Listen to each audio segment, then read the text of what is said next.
K Sitaram ಪ್ರಿಯ ವೀಕ್ಷಕರೇ ನಮಸ್ಕಾರ. ನಾನು ಗೋಕಾಕ್ ಪರಿಸರದ ಜಾನಪದ ರಂಗಭೂಮಿ ಕಲಾವಿದ ಸಾಹಿತಿ ಈಶ್ವರಚಂದ್ರ ಬೆಟಗೇರಿ. ನಾನು ನಮ್ಮ ಈ ವಾಹಿನಿಯ ಮೂಲಕ ನಮ್ಮ ಜನಪ್ರಿಯ ಸನ್ನಾಟ ಸಂಗ್ಯಾಬಾಳ್ಯ, ಮಿತ್ರದ್ರೋಹಿ, ಅರ್ಥಾರ್ಥ ಗಂಗಾಪ್ರಸನ ಅನ್ನುವಂಥ ಹೆಸರಿನಿಂದ ಸಂಪಾದನೆ ಮಾಡಿರುವಂಥ ಈ ಒಂದು ಸಂಪಾದನಾ ಕೃತಿಯನ್ನು ನಮ್ಮ ವಾಹಿನಿಯ ಮುಖಾಂತರವಾಗಿ ವಾಚನ ಮಾಡ್ತಾ ಬಂದಿದ್ದೀನಿ. ನಿಜವಾಗಿ ಸಂಗ್ಯಾಬಾಳ್ಯ ಅಂದಾಕ್ಷಣ ಎಲ್ಲರಿಗೂ ಒಂಥರ ಮೈ ನೆವರೇ ಇರ್ತದೆ. ಅಂಥ ಒಂದು ಕಥೆಯನ್ನು ನಮ್ಮ ಬೈಲಹೊಂಗಲ ತಾಲೂಕಿನ ಗಂಗಾಳ ಒಂದು ತವರು ಮನೆ ಒಬ್ಬ ಪತ್ತಾರ ಮಾಸ್ತರರು ಬರೆದಂಥ ಈ ಕತೆ ನಿಜವಾಗಿಯೂ ಎಲ್ಲರಿಗೂ ಒಂಥರ ಮೈ ರೋಮಾಂಚನಗೊಳ್ಳುವಂಥ ಒಂದು ಸನ್ನಾಟದ ಕತೆ. ತಿರುಳುಗನ್ನಡ ಭಾಷೆಯಲ್ಲಿ ನಮ್ಮ ರಾಯಪ್ಪ ಪತ್ತಾರ ಮಾಸ್ತರರು ಈ ಕಥೆಯನ್ನು ಬರ್ತಾರೆ. ನಿಜವಾಗಿ ಅವರು ಬರಿಬೇಕಾದ್ರೆ ಅವರ ಮನೋಕಾಮನೆಗಳು ಏನಿದ್ದು ಅನ್ನೋದು ಯಾರಿಗೂ ಸ್ಪಷ್ಟವಾಗಿ ಗುರುತಾಗ್ತಾ ಇಲ್ಲ. ನಮ್ಮ ನಾಡಿನ ಶ್ರೇಷ್ಠ ಜಾನಪದ ವಿದ್ವಾಂಸರಂತ ನಮ್ಮ ಪೂಜ್ಯ ಗುರುಗಳಂತ ಡಾಕ್ಟರ್ ಎಂ ಕಲಬುರ್ಗಿಯವರು ಕೂಡ ಈ ಸಂಗ್ಯಾಬಾಳ್ಯ ಒಂದು ಕಥೆಯನ್ನು ಆಧಾರವಾಗಿಟ್ಟುಕೊಂಡು ಇದು ಹಂಗಿತ್ತು ಅಥವಾ ಹಿಂಗಿತ್ತು ಅನ್ನುವಂಥ ಒಂದು ಜಿಜ್ಞಾಸೆ ಒಳಗಣ ಅವರು ಕರೆ ಸಂಗ್ಯಾಬಾಳ್ಯ ಅನ್ನುವಂಥ ಒಂದು ಕಥೆಯನ್ನು ಬರೆದರು. ಕರೆ ಸಂಗ್ಯಾಬಾಳ್ಯ ಅನ್ನುವಂಥ ಕತೆ ಹಾಗೆ ಮೂಲತಃ ನಮ್ಮ ಬೈಲವಾಡ ರಾಯಪ್ಪ ಪತ್ತಾರ ಮಾಸ್ತರು ಬರೆದಂಥ ಕತೆ ಇವೆರಡೂ ಭಿನ್ನವಾಗಿ ಇದ್ದದ್ದು ನಮಗೆ ಕಂಡು ಬರ್ತದೆ. ಯಾಕಂದರೆ ಇಲ್ಲಿ ಬೈಲಹೊಂಗಲ ಪರಿಸರದಲ್ಲಿ ಸಂಗ್ಯಾಬಾಳ್ಯ ಜೋಡಿನ ಗೆಳೆಯರು ಅವರು ಏನೋ ಒಂದು ಕಾರಣಾಂತರದಿಂದ ಸ್ವಲ್ಪ ದೂರ ಆಗಿದ್ದರೂ ಕೂಡ ಒಬ್ಬರನ್ನು ಒಬ್ಬರು ಬಿಟ್ಟು ಅಗಲಾರದಂಥ ಒಂದು ಅಷ್ಟೊಂದು ಅನ್ಯೋನ್ಯತೆ. ಅಲ್ಲಿ ಒಂದು 3 ದಿನ ಬಾಳ್ಯನ ನೋಡ್ಲಾರಂಥ ಸಂಘ ಅವನು ಬರಬೇಕಿಗಾಗಿ ಅವರಿವರನ್ನು ಕೇಳ್ತಾ ಏನು ಮಾಡ್ತಂದ್ರೆ ಈಗ ಜಾತಕ ಪಕ್ಷಿಯಂಗೆ ಅವನು ಯಾವಾಗ ಕಂಡೇನು, ಯಾವಾಗ ನೋಡೇನು ಅನ್ನುವಂಥ ಒಂದು ಕಕ್ಕುಲಾತೆಯನ್ನು ತೋರಿಸೋದ್ರೊಳಗೆ ಈಗ ತನ್ನ ಎದುರು ಬರ್ತಕ್ಕಂಥ ಎಲ್ಲ ಒಂದು ದಾರಿ ಹೋಗೋರನ್ನು ಸಹಿತ ಕೇಳ್ತಾನೆ, ನೀವು ನನ್ನ ಜೀವದ ಗೆಳೆಯ ಬಾಳನನ್ನು ನೋಡಿರೇನು ಅಂಥೇಳಿ. ಅಂದರೆ ಹುಡುಕಲಿ ಎಲ್ಲಿ, ನೋಡಲಿ ಎಲ್ಲಿ, ನನ್ನ ಗೆಳೆಯನ ಹುಡುಕಲಿ ಎಲ್ಲಿ, 3 ದಿವಸ ಆತು ಆತನ ನೋಡದ, 3 ದಿವಸ ಆತು ಆತನ ನೋಡದ, ಹುಡುಕಲಿ ಎಲ್ಲಿ, ನೋಡಲಿ ಎಲ್ಲಿ, ನನ್ನ ಗೆಳೆಯನ ಹುಡುಕಲಿ ಎಲ್ಲಿ. ಹಿಂಗೆ ಅವನು ಒಂದು ಜಾತಕ ಪಕ್ಷಿಯಂಗ ತನ್ನ ಗೆಳೆಯ ಎಲ್ಲಿ ಹೋಗ್ಯಾನು, ಅವನನ್ನು ನಾನು ನೋಡಬೇಕು, ಅವನ ಜೋಡಿ ಮಾತಾಡಬೇಕು ಅಂಥೇಳಿ ಆತ ಕೇಳ್ತಾರವಾಗ, ನೋಡ್ರಪ್ಪ ನಾವೇನ ನಿಮ್ಮ ಗೆಳೆಯನೇನು ನೋಡಿಲ್ಲ, ಮತ್ತು ಅಕಸ್ಮಾತ್ ಅವ ಎಲ್ಲೇ ನಮ್ಗೆ ಭೇಟಿ ಆದಂದ್ರೆ ಹಂಗೆ ನಾ ಬೇಕಾದ್ರೆ ಹೇಳ್ತೀವಿ, ಇನ್ನೊಂದು ಜೀವನ ಗೆಳೆಯಪ್ಪ ಸಂಘನ ಹುಡುಕಾಡ್ಕೊತ ಬಂದಿದ್ದ, ಹಿಂಗೆ ಈ ಕಡೆ ಏನೋ ಹೋಗ್ಯಾನ, ಪ್ಯಾಟೆಗುಂಟು ಹೋಗ್ಯಾನು, ಮತ್ತು ನೀ ಭೇಟಿ ಆದ್ರೆ ನಿನಗೆ ಈ ಕಡೆ ಬಾ ಅಂತ ಹೇಳ್ತೀನಿ ಅಂತೇಳಿ ಆ ದಾರಿಗೆ ಹೋಗ್ತಾರೆ. ಅಂದ್ರೆ ಹಳ್ಳಿಯೊಳಗೆ ಒಂದು ಬಾಂಧವ್ಯ ಯಾವ ಥರ ಏನಾಗುತ್ತಂದ್ರೆ ಎಲ್ಲರೂ ಬೇರೆ ಜಾತಿ ವರ್ಗ ವರ್ಣಗಳಲ್ಲಿ ಅವರು ಇದ್ದರೂ ಕೂಡ ನಾವೆಲ್ಲರೂ ನಾವೆಲ್ಲರೂ ಒಂದೇ ಕುಟುಂಬದ ಮಕ್ಕಳು ಅನ್ನುವಂಥ ಒಂದು ಭಾವೈಕ್ಯತೆಯನ್ನು ಮೆರೆಯುವಂಥ ಒಂದು ಸೊಗಡು ನಮ್ಮ ಜಾನಪದದಲ್ಲಿ ಮೂಡಿ ಬಂದದ. ಅದಕ್ಕೆ ನಮ್ಮ ಕವಿಗಳು ಕೂಡ ಹೇಳ್ತಾರೆ, ಇರಲಿ ಎಂಥ ಒಂದು ಸಾಹಿತ್ಯ, ಎಂಥ ಒಂದು ಮಾತುಗಾರಿಕೆ, ಎಂಥ ಒಂದು ಸಂಭಾಷಣೆ ಇತ್ತಂತಂದರೆ ಅದು ನಮ್ಮ ಕನ್ನಡ ನಾಡಿನ ಒಳಗೆ ಇದು ವಿಶೇಷವಾಗಿ ಬೈಲಹೊಂಗಲ ಪ್ರದೇಶ ತಿರುಳುಗನ್ನಡ, ಒಕ್ಕುಂದ ಪ್ರದೇಶ ತಿರುಳುಗನ್ನಡ ಭಾಷೆ ಅಂದರೆ ಸ್ವಚ್ಛವಾದಂಥ ಭಾಷೆ. ಅದಕ್ಕೆ ಕಾವೇರಿಯಿಂದ ಗೋದಾವರಿಯವರ ಮಿರ್ಪನಾಡದ ಕನ್ನಡದೋಳು ಭಾವಿಸಿದ ಜನಪದ ನಮ್ಮ ವಸುಧಾ ಒಳಿಯ ವಿಲಿನ ವಿಷದ ವಿಷಯ ವಿಶೇಷಂ ಪದನರಿದು ನುಡಿಯಲಂ ನುಡಿದನು ಅರಿದಾರಿಯಲು ಮಾತ್ಪರಾಣಾಡವರ್ಗಳು ಚತುರರಂಜಂ ಕುರಿತೋದದೆ ಕಾವ್ಯ ಪ್ರಯೋಗ ಪರಿಣಿತ ಮತಿಗಳಂಥೇಳಿ ನಮ್ಮ ಕವಿ ವಿಜಯಶ್ರೀ ಅವರು ಹೇಳ್ತಾರೆ. ನಿಜವಾಗಿಯೂ ನಮ್ಮ ಆಡು ಭಾಷೆ, ತಿಳುಗನ್ನಡ ಭಾಷೆ, ಬೈಲಹೊಂಗಲ ಭಾಷೆ, ಒಕ್ಕುಂದ ಭಾಷೆ, ಇದು ನಮ್ಮ ಬೈಲವಾಡದ ಭಾಷೆ ಎಂಥದ್ದಂದರೆ ಎಲ್ಲರಿಗೂ ಸರಳವಾಗಿ ತಿಳಿಯುವಂಥ ಒಂದು ಭಾಷೆ ಒಳಗೆ ಈ ಒಂದು ಕವಿ ನಮ್ಮ ರಾಯಪ್ಪ ಪತ್ತಾರ ಮಾಸ್ತರವರು ಕಟ್ಟಿಕೊಟ್ಟಿದ್ದಾರೆ. ನಿಜವಾಗಿ ಇದನ್ನು ಆಡುವಂಥವ್ರಿಗೆ ಕೂಡ ಅಷ್ಟೊಂದು ಅದು ಗುಣೋಜ್ಞವಾಗಿ ಅವರಿಗೆ ಮನಸ್ಸಿಂದ ತುಂಬುವ ಹಾಗೆ ಅದು ಪದ್ಯಗಳು ಬರ್ತವೆ.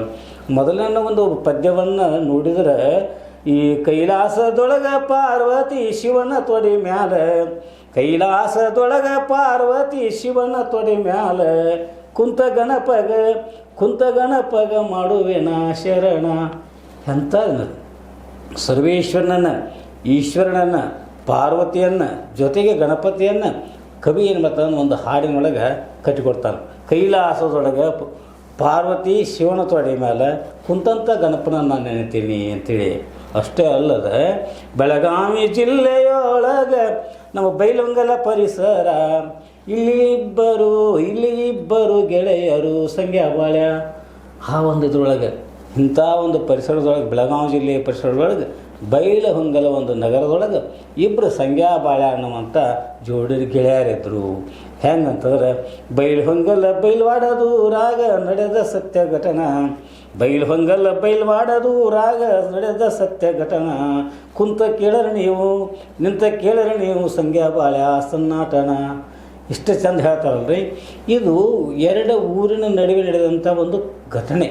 ಆ ನಿಜವಾಗಿ ಸತ್ಯವಾಗಿ ನಡೆದಂಥ ಘಟನೆಯನ್ನು ಕವಿ ತನ್ನ ಒಂದು ಚಾಕಚಕ್ಯತೆಯ ಮುಖಾಂತರ, ತಮ್ಮ ಶಬ್ದಗಳ ಜೋಡಣೆಯ ಮುಖಾಂತರವಾಗಿ ಎಲ್ಲರನ್ನು ಮನರಂಜಿಸುವಂಥ ಒಂದು ಕಾರ್ಯವನ್ನು ಇಲ್ಲಿ ಕವಿ ಮಾಡಿದಾನ.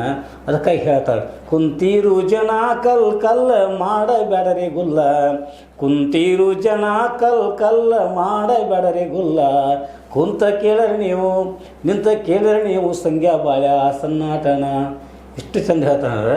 ನೀವು ಎಲ್ಲೇ ಕುಳ್ರಿ ಅಥವಾ ಎಲ್ಲೇ ನಿಂದ್ರಿ, ಹೆಂಗಾರು ಇರ್ರಿ, ಆದರೆ ನಾ ಈ ಕತೆ ಹೇಳ್ತೀನಿ, ಈ ಕಥೆಯನ್ನು ನೀವು ಕೇಳ್ರಿ ಅಂತೇಳಿ ಆತ ಹೇಳ್ಕೊತಾನೆ. ಕುಂತೀರು ಜನ ಕಲ್ಲ ಮಾಡಬೇಡರಿ ಗುಲ್ಲ, ಕುಂತ ಕೇಳಿದ್ರೆ ನೀವು ನಿಂತ ಕೇಳಿದ್ರೆ ನೀವು ಸಂಗ್ಯಾ ಬಾಳ್ಯ ಸನ್ನಾಟನ ಅಂತ ಹೇಳಿಕೊಂಡು, ಇದು ಸಂಗ್ಯಾ ಬಾಳ್ಯ ಜೋಡಿನ ಗೆಳೆಯಾರೋ ಜೀವದ ಗೆಳೆಯಾರ, ಸಂಗ್ಯಾ ಬಾಳ್ಯ ಜೋಡಿನ ಗೆಳೆಯಾರೋ ಜೀವದ ಗೆಳೆಯಾರ, ಬೈಲಹೊಂಗಲ ಪ್ಯಾಟಿ ಒಳಗೆ ಇರುವವರ. ವಾಸ್ತವವನ್ನು ಕವಿ ಹೇಳ್ತಾನೆ. ಹಿಂಗೆ ಸಂಗ್ಯಾ ಬಾಳ್ಯ ಅನ್ನೋ ಇಬ್ಬರು ಜೋಡಿನ ಗೆಳೆಯಾರ, ಅವ್ರು ಹಿಂಗೆ ಬೈಲಹೊಂಗಲ ಪ್ಯಾಟಿ ಒಳಗೆ ಅದಾರು ಅಂತ ಹೇಳಿಕೊಂಡು ಕವಿ ತನ್ನ ಒಂದು ಪರಿಸರದ ಜೊತೆಗೆ ಅಲ್ಲಿ ಒಂದು ಆರಾಧ್ಯ ಧ್ಯೇಯವನ್ನು ನೆನೆಯುವಂಥ ಒಂದು ಎಷ್ಟು ಚೆನ್ನಾಗಿ ಬರ್ತದಂದರೆ, ಗಂಡ ಮೆಟ್ಟ ಗದಗಿನ ಶಾಪೂರ ಬಸವಣ್ಣ ದೇವರ, ಗಂಡ ಮೆಟ್ಟ ಗದಗಿನ ಶಾಪೂರ ಬಸವಣ್ಣ ದೇವರ, ಆತನ ಪಾದಕ್ಕೆ ಹೋಗಿ ದೇವನ ಚರಣಕ ಬಾಗಿ ಮಾಡುವೆನ ಶರಣ ಅನ್ನೋದ್ರೊಳಗೆ ಆತ ಎಲ್ಲ ಒಂದು ಕಥೆಯನ್ನು ಹೇಳ್ಕೋತ ಆ ಒಂದು ಪರಿಸರದ ಒಂದು ಆರಾಧ್ಯ ದೇವ ಅಂದರೆ ಬಸವಣ್ಣ ದೇವರನ್ನು ನೆನೆಸ್ತಾ ಆ ಬಸವಣ್ಣ ದೇವರ ಪಾದಕ್ಕೆ ಹೋಗಿ ನಾನು ಎರಗುತ್ತೇನೆ, ಆತನ ಚರಣಕ್ಕೆ ನಾನು ಬಾಗ್ತೇನೆ, ಆತನ ನಮಸ್ಕಾರ ಮಾಡಿ ನಾನು ಪುನೀತ ಆಗ್ತೇನೆ ಅನ್ನುವಂಥ ಭಾವವನ್ನು ಇಟ್ಟುಕೊಂಡು ಈ ಒಂದು ಕಥೆ ಪ್ರಾರಂಭ ಆಗ್ತದೆ. ಈ ಪ್ರಾರಂಭ ಆಗುವಂಥ ಈ ಕಥೆಯನ್ನು ನಾವು ಎಷ್ಟು ಹೇಳಿದರೂ ಕೂಡ ನಮಗೆ ಕಡಿಮೆನ. ಇದಕ್ಕೆ ಬೇರೆ ಪ್ರದೇಶದವರು ಅವರವರು ತಾವು ಆಡುವೊಳಗೆ ತಮ್ಮ ಊರಿನ ಹೆಸರುಗಳನ್ನು ಕೂಡ ಕ್ರೋಢೀಕರಣ ಮಾಡಿದ್ದಾರೆ. ಹಾಗೆ ನಾವು ಗೋಕಾಕ್ ಪರಿಸರದಲ್ಲಿ ನಾವು ಆಡ್ತಕ್ಕಂಥ ಒಂದು ಆ ಸಂದರ್ಭದೊಳಗೆ ಬೆಳಗಾವಿ ಜಿಲ್ಲೆಯೊಳಗೆ ಗೋಕಾಕ ಒಂದು ಶಹರ, ಬೆಳಗಾವಿ ಜಿಲ್ಲೆಯೊಳಗೆ ಗೋಕಾಕ ಒಂದು ಶಹರ,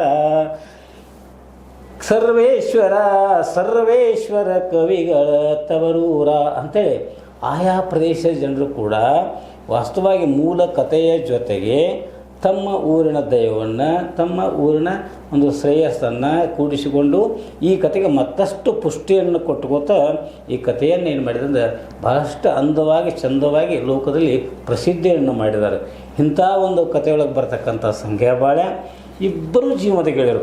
ಆ ಇಬ್ಬರು ಜೀವದ ಗೆಳೆಯರು ಪರಸ್ಪರ ಅದು ಭೇಟಿಯಾದಾಗ ಅವರು ಮಾತಾಡುವಂಥ ಮಾತು, ಏನು ಗೆಳೆಯ ಬಾಳಣ್ಣ, ಎಷ್ಟು ದಿವಸ ಆಯ್ತು ನಿನ್ನನ್ನು ನೋಡಿದ, ನನಗೆ ಜೀವನ ಇಲ್ಲದಂಗೆ ಆಗಿತ್ತು, ಮತ್ತು ಎಲ್ಲಿ ಹೋಗಿದ್ದಿ ಗೆಳೆಯ ಅಂದ ಕ್ಷಣ ಹಾಗೆ ಹೇಳುವಂಥ ಮಾತು, ಬಾರೋ ಬಾಳಣ್ಣ ಗೆಳೆಯ, ಬಾರೋ ಜೀವದ ಗೆಳೆಯ, ಮಾರಿ ಕಾಣದೆ ನಾನು ಅರಗಳಿರಲಾರೆನು. ನೋಡಿ ಹೆಂಗಾತ ಅಂದ್ರೆ ನಿನ್ನ ಮುಖ ನೋಡಿದ ಒಂದು ಅರಗಳಿಗೆ ಇರಾಕ ನನಗೆ ಆಗೋದಿಲ್ಲ ಅಂದರೆ ಗೆಳೆತನ ಅಂತಂದ್ರೆ ಅಷ್ಟು ಮಹತ್ವದ್ದು. ನಿಜವಾಗಿಯೂ ಅಣ್ಣ ತಮ್ಮಂದಿರೊಳಗೆ ಹೇಳಲಾರದಂಥ ಮಾತುಗಳನ್ನು, ತನ್ನ ಕುಟುಂಬದಲ್ಲಿ ತಂದೆ ತಾಯಿಗಳ ಮುಂದೆ ಹೇಳಲಾರದಂಥ ಮಾತುಗಳನ್ನು ನಿಜವಾಗಿ ತನ್ನ ಆಪ್ತ ಗೆಳೆಯ ಅನ್ನುವಂಥ ಇದ್ದರೆ ಅವನ ಮುಂದೆ ಹೇಳ್ತಾನೆ. ತನ್ನ ಹೆಂಡತಿಯ ಮುಂದೆ ಹೇಳಲಾರಂಥ ಕೆಲವೊಂದು ಮಾತುಗಳನ್ನು ಏನಾಗುತ್ತೆ ಅಂದರೆ ಆತ ಏನು ಮಾಡ್ತಾನೆ, ತನ್ನ ಗೆಳೆಯನ ಮುಖ ಅಂತ ಹೇಳ್ತಾನೆ. ಇದಕ್ಕೊಂದು ನೆನಪು ಬರ್ತದೆ. ಡಾಕ್ಟರ್ ಬೆಟಗೇರಿ ಕೃಷ್ಣ ಶರ್ಮ ಅವರು ನಮ್ಮ ಕರ್ನಾಟಕದ ಬೆಳಗಾವಿ ಜಿಲ್ಲೆ ಗೋಕಾಕ್ ತಾಲೂಕಿನ ಬೆಟಗೇರಿ ಗ್ರಾಮದವರು. ಅವ್ರು ಕೆಲವೊಂದು ಮಾತನಾಡುವ ಕಲ್ಲು ಅಂತ ಬರ್ತಾರೆ, ಕೆರೆಗೆ ಹಾರ ಅಂತ ಬರ್ತಾರೆ. ಆ ಕೆರೆಗೆ ಹಾರ ಇಲ್ಲಿ ನೆನಪಿಗೆ ಬರ್ತದೆ. ಯಾಕಂತಂದರೆ ಅಲ್ಲಿ ಈ ಒಂದು ಸಮಾಜಕ್ಕಾಗಿ ಒಳಿತನ್ನು ಮಾಡ್ತಕ್ಕಂಥ ಕಲ್ಲನಗೌಡರು ಒಂದು ಕೆರೆ ತೆರೆಸಿರ್ತಾರೆ. ಆ ಕೆರೆಗೆ ನೀರು ಬರಲಾರ್ದಕ್ಕಾಗಿ ಹಾರ ಕೊಡಬೇಕಾಗಿರ್ತೈತಿ. ಹಾರ ಕೊಡುವಂಥ ಸಂದರ್ಭದೊಳಗೆ ಅವ್ರು ತನ್ನ ಸೊಸೆ ಕಿರು ಸೊಸೆಯನ್ನು ಹಾರ ಕೊಡುವಂಥ ಸಂದರ್ಭದೊಳಗೆ ಆ ಸಂಗತಿಯನ್ನು ಭಾಗೀರಥಿ ಯಾರ್ಯಾರಿಗೂ ಹೇಳದೇ ಇದ್ದರೂ ಕೂಡ, ತನ್ನ ತವರು ಮನೆಯೊಳಗೆ ತಂದೆ ತಾಯಿಗೂ ಹೇಳದೇ ಇದ್ದರೂ ಕೂಡ ತನ್ನ ಆಪ್ತ ಸಖಿಯಿಂದ ಹೇಳಿದ್ದನ್ನು ಇಲ್ಲಿ ನಮ್ಗೆ ನೆನಪು ಬರ್ತದೆ. ಹಂಗೆ ಸಂಗ್ಯಾಬಾಳ ಎಂದು ಕಥೆಯೊಳಗೆ ಸಂಗ್ಯಾಬಾಳ ಪರಸ್ಪರ ಎಷ್ಟು ಜೀವನಗಳಿಂದ ಎರಡು ದೇಹ ಒಂದು ಜೀವ ಅಂತ ಎದ್ದುಕೊಂಡು ಅವರು ತಮ್ಮಲ್ಲಿರ್ತಕ್ಕಂಥ ಒಂದು ಅಭಿಪ್ರಾಯಗಳನ್ನು ವಿನಿಮಯ ಮಾಡ್ಕೊಳ್ಳೋ ಪರಸ್ಪರ ಭೇಟಿ ಆಗ್ತಿರ್ತಾರೆ. ನಿಜವಾಗಿ ಒಂದು ಕುತೂಹಲಕಾರಿ ಹೃದಯ ಸ್ಪರ್ಶಿ ಅಂತ ಒಂದು ಸಣ್ಣ ಆಟ ಅಂತ ಹೇಳಲಿಕ್ಕೆ ನನಗೆ ತುಂಬ ಅಭಿಮಾನ.